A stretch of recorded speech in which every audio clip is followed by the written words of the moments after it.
Hello guys, আসসালামু আলাইকুম। আজ আমি বানাবো হালিম রেসিপি। হালিম খেতে আমার বেশ ভালো লাগে, আর ঘরে তৈরি করলে তো কথাই নেই। তো চলুন দেখি কিভাবে তৈরি করতে হয় হালিম রেসিপি। আজ আমি বানাবো শাহি হালিম মিক্স দিয়ে হালিম।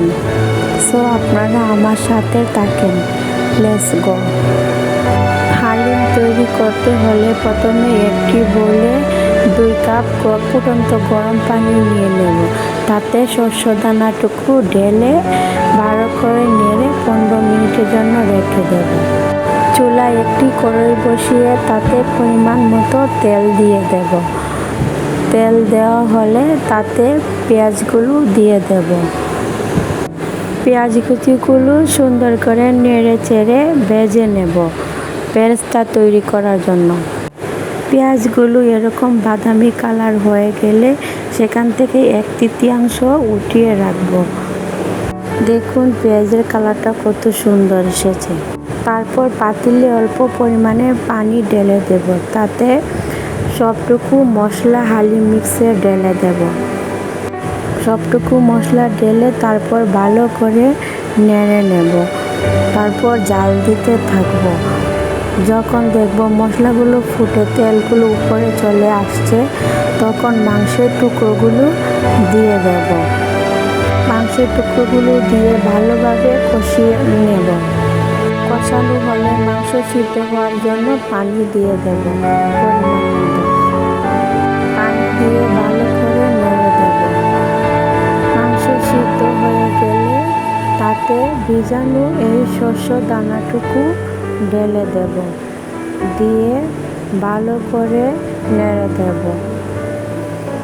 একটু বলক এলে ভালো করে কষিয়ে তারপর পরিমাণ মতো পানি দিয়ে দেব।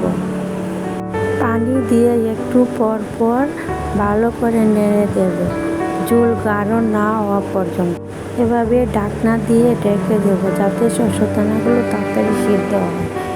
এরকম ঝোল গাঢ় হয়ে এলে নামিয়ে নেব।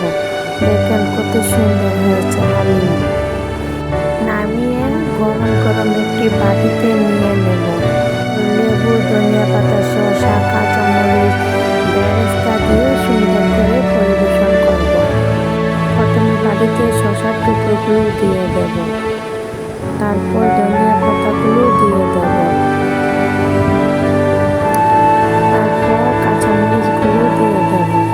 তারপর বেরেস্তাগুলো ছিটিয়ে সুন্দর করে পরিবেশন করব। তারপর লেবুর রস দিয়ে দেব সুন্দর করে।